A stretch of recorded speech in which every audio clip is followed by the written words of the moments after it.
ক্যারে গোল্লা খট্টাপাড়া মিছিলে কি গ্যাঞ্জাম হচ্ছিল? দলের পোলাপানরা উস্কানিমূলক একটা স্লোগান দিচ্ছিল, তাই হামাগরে পোলাপানগরের সাথে একটু হাতাহাতি আছে। পরে আমি মাঝখানে যা পরিস্থিতিটা একটু ঠান্ডা করছি। এটা আমার বিশেষ হয় না, তোর কথার চাইতে যে হাত বেশি চলে এটা আর কেউ না জানুক, আমি কিন্তু ভালো করেই জানি। শোন, ভালো করে কয়ে দিচ্ছি, ভোটের আর 3 দিন আছে, এর মধ্যে কোনো যেন মারামারি না হয়। কি যে কোন ভাই, মারামারি কে হবে? আমি তো মাথা ঠান্ডা রেখে সব কাম করিচ্ছি।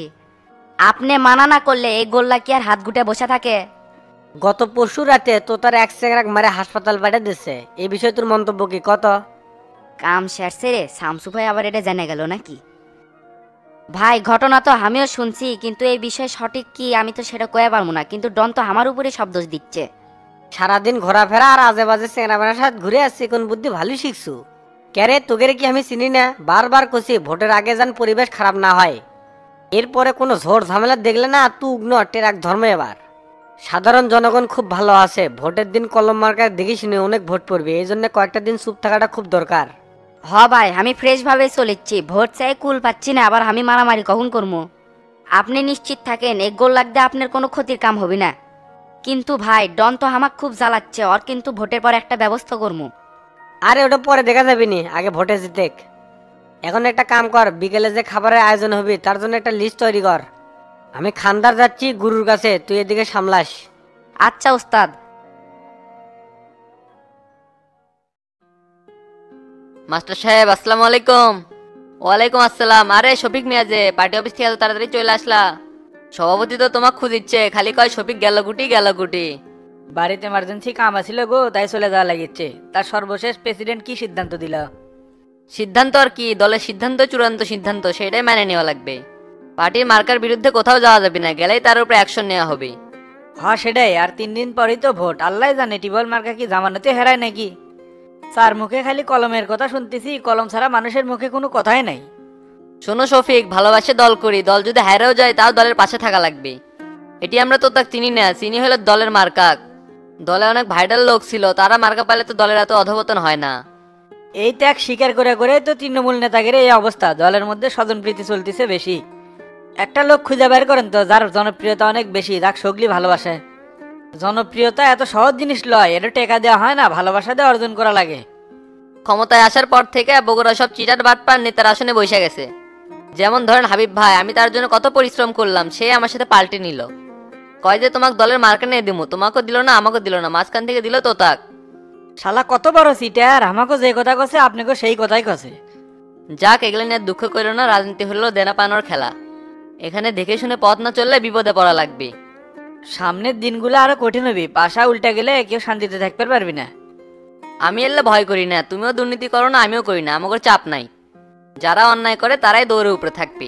তাইলে 5 ওয়াক্ত নামাজ পড়ো, আল্লাহর কাছে দোয়া করো, বাকি জীবনটা যেন ইমানের উপরে মৃত্যু হয়।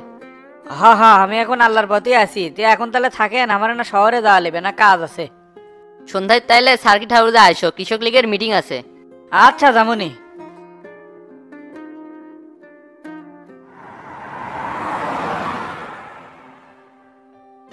ভাই কালকে রানিয়া তো সেই বক্তব্য দিলেন, মানুষ একবার মনোযোগ দিয়ে শুনছে। প্রতিটি জনসভায় এরকম বক্তব্য দিলে মানুষ আপনাকে ভোট দেবে। ভোটের মাঠ বড়ই আজব জায়গা রে ডন। দিন যত যাচ্ছে ইনশাল্লাহ আমার মাঠ আরো তেলতেলা হচ্ছে। এই জন্য যত পারা যায় তত প্রতিশ্রুতি দেওয়া লাগবে। মানুষের মন জয় করে আল্লাহর রহমতে যদি একবারও এমপি হওয়ার পায় তাহলে আমাকে আর ঠেকাই গেল। এরকম যে প্রতিশ্রুতি দিচ্ছেন যে তারপরে যদি এলি করবার না পারেন, মানুষ কি আস্ত থবি নে? এত অল্প সময়ের মধ্যে এত কাজ করবেন কিভাবে? এমপি হওয়ার পরে আমার সামনে আসার কেউ সাহস পাবি রে? কেউ কোনো সম্মানহানি করে কথা কলি তার নামে ডিজিটাল আইনে মামলা দেবো। আমিও অনেক প্রস্তুতি নিয়ে আছি, খালি আপনি এমপি হলেই এলি প্রয়োগ করবো। বিশেষ করে শামসু বাহিনীর উপর হবি করা অ্যাকশন, ওরা খুব বেড়ে গেছে। আরে শামসুর উপরে অ্যাকশন নেবে গেলে এমপি হওয়া লাগবে, দেখিস নি আজকে ওর উপরে অ্যাকশন শুরু হয়ে যাবে। রানিং পাওয়ার পার্টির লোক, ওই রকম 2-4টা নেতা গুম করে দেবো, এটা আমার একতুরির বিষয়। 2 দিন হলে চেয়ারম্যান হয়ে এমন ভাব দেখাচ্ছে যে কুড়িকার কোন মন্ত্রী হয়ে যাচ্ছে। ওই শালা যদি এমপি হয় তাহলে আমাদের এলাকা থাকাই মুশকিল হয়ে যাবে, জিঙ্কে করেই হোক ওক ঠেকান লাগবে। ভাই এলাকা তো আমাকে কন্ট্রোলে, খালি থানাটা কন্ট্রোল নিয়ে পারলে আমাকে ঠেকায় কেটা। তে ছেলে মেয়ে যে মারলো থানার থেকে তো কোনো রিয়াকশনই বুঝতে পারছি না। ওসিক তো গতকাল করলাম কিন্তু কোনো পদক্ষেপ নিল না, আমার সাথে দেখাও করলো না। মনে হচ্ছে এই ওসি এলা বিটলে আছে, যে এলা টাইট দেওয়া লাগবে। থানা এখন গরমের উপর থাকা লাগবে, তাছাড়া কিন্তু কোনো কাম হবে না। তাহলে থানা বিলাইছ, ওসির সাথে কথা কয়ে আসি। আমরা তো থানার কাছাকাছি আছি, তাহলে থানার মধ্যেই গাড়ি ঢুকাই। আচ্ছা ঢুকা।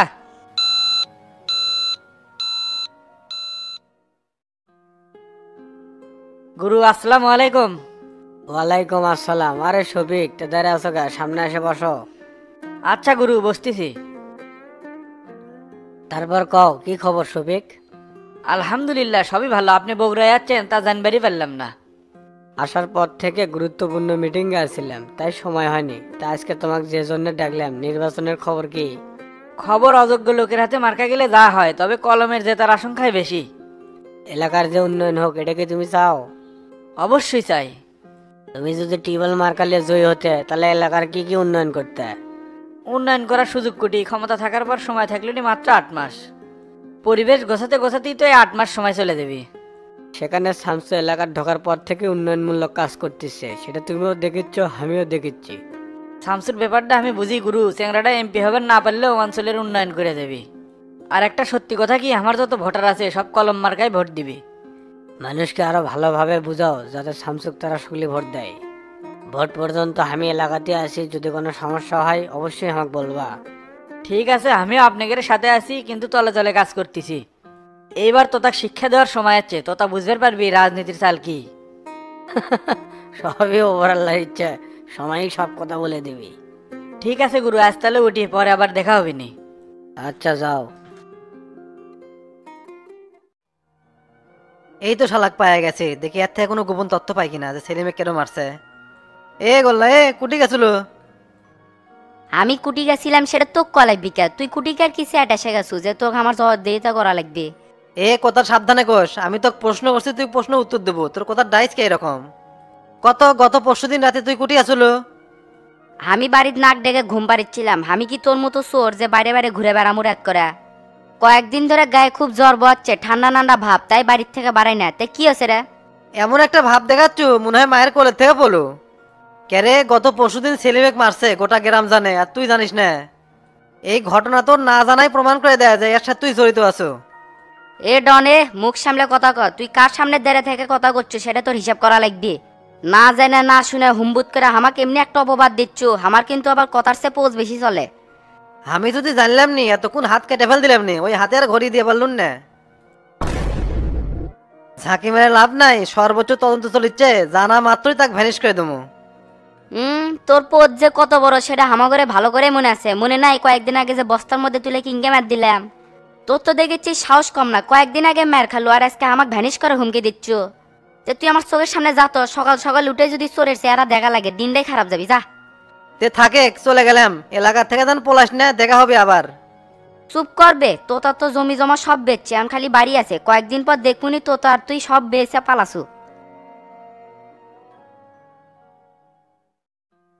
ক্যারে ফোটে, তোকে আমি সারা মূলক খুঁজিচ্ছি আর তুই এটি বসে আসু। বস থাকবি না কৃষক, আমরা যে মারামারি করছি এটা চাষা জানা পারছে, আমার কালকের থেকে খুঁজিচ্ছে, সেই জন্য ভয়তে বাড়ির যা পারছি না। মিসাই এক ঝামেলার মধ্যে পড়লাম, শুনলাম গতকাল পুলিশে বলে এলাকার মধ্যে টহল দিছে। দেখবে তুই হুদাই চিন্তা করিস, আমরা যে মারছি সেটা কোনো প্রমাণ আছে? কিছুক্ষণ আগে তো ডনের সাথে তর্কাতর্কি করলাম, শালা তো আমাকে সরাসরি দোষ দিচ্ছে। তে কেউ কি তোকে মারামারি বিষয়ে কিছু জিজ্ঞেস করছিল? না বে, কেউ কয়নি। আমি এখন মানুষজনের মধ্যে কম যাচ্ছি, সাইড সুইটে থাকি। যেটি আনা নিরিবিরি, যেটি আনা মানুষজন কম, সেটি যে বসে থাকি। তে তোর কাছে কোনো খাবার টাবার আছে নাকি বল? সকাল থেকে না খাই আছি, বাড়ির যা পারিনি, খাইবারও পারিনি। থাকলে দে, পেট টানা ঠান্ডা করি। আমার কাছে এখন তো বিড়ি ছাড়া কিছুই নাই। আমি মনে মনে এটাই ভাবছি, তুই কব যে আমার কাছে বিড়ি ছাড়া কিছুই নাই। থাক, গেলাম তাহলে। ভাত খাওয়ার জন্য হলে বাড়ির যাওয়া লিখবি। আচ্ছা যা, আর রাতে বেলা তো পিকনিক করবো, সেলে জিনিসপত্র তুই আনালের দোকান থেকে কিনে নিয়ে ক্লাবের সামনে চলে আসিস। আসমু কি আসমু না এটা নিশ্চয়তা দিয়ে পারলাম না, এটা পরিবেশের উপর ডিপেন্ড করবি। একজনে মেরে তুই বাড়ির থেকে বারান বন্ধ করে দিছু, হাই রে ফটিক রে। তুই কমান কথা বুঝবার চাস না, আর সামনে নির্বাচন, এটা এবার তোর মনে নাই? হঠাৎ করে ঘটনা যদি একটা ঘটে যায়, তাহলে শামসু ভাইয়ের ভোটের মাঠ নষ্ট হয়ে যাবি না।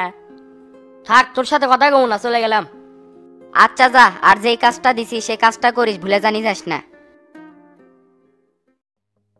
স্যার, আমাদের খুব সাবধানে কাজ করতে হবে যেন কাকপক্ষেও টের না পায়। ওগুলা ব্যবস্থা আগে থেকেই করে রাখছি। একটা কথায় মাথায় রাখবা, কোপাকে তুলে নিয়ে আসতে যাচ্ছি, যাকে তাকে না। ওই বেটা একসময় সাভারে রাজত্ব করতো, তার চোখের উপর চোখ তুলে কেউ কথা বলার শ্বাস পেত না। কিন্তু ভাবতেছি তো আর একটা, ওকে তুলে নিয়ে রাখবো কোথায়? ডিবি অফিসে রাখবো, ভোট শেষ হবো ছেড়ে দেবো। তোমার আসলে বুদ্ধি কম। শামসুকে ডিবি অফিসে রেখে ডিবি অফিসটা ভেঙে ফেলি। ওকে তুলে আসার পর দেশে তো হট্টগোল লেগে যাবে, তখন জনগণকে কন্ট্রোল করা খুব কঠিন হয়ে যাবে। শোনেন স্যার, এগুলো চাপ নিয়ে কোনো লাভ নাই, এগুলো দেখবে পার্টির লোক। সবই তো বুঝলাম, তবে ওকে এমন জায়গায় গুম করে রাখবো এক আল্লাহ ছাড়া কেউ টের পাবি না। স্যার, কে ফোন দিছে? শামসুক ফলো করার জন্য যে সোর্সকে পাঠাছিলাম সেখান থেকে ফোন দিছে। ও আচ্ছা আচ্ছা স্যার, তাহলে ফোনটা রিসিভ করেন, গোপন কোনো তথ্য থাকতে পারে। স্যার, শামসু তো এখন বাড়িতে অবস্থান করতেছে, আপনারা কি সব ধরনের প্রস্তুতি নিছেন? হ্যাঁ হ্যাঁ, আমরা প্রস্তুত আছি, তোমাদের কাজ ঠিকঠাক মতো করো। তাহলে স্যার আপনারা চালু করে চলে আসেন, ওকে তুলে নিয়ে বান্দরবন চলে যাব। ঠিক আছে, তুমি তাকে চোখে চোখে রাখো, ওই সারাদানি কোথাও পালাতে না পারে। কোনো প্রকারের সময় দেব না, কোপা খুব জানুমাল, আপনারা চালু করে চলে আসুন। ওকে ওকে, আমরা ফার্স্ট আসতেছি। স্যার, পারভেজ সাহেব কি বললো? শামসু বাড়িতে আছে, আজকে রাতেই তাকে তুলে নিয়ে আসমো। ওকে স্যার, তাহলে দেরি না করে চালু করে বের হই। ঠিক আছে, তুমি গাড়ি বের করো, আমি যাচ্ছি।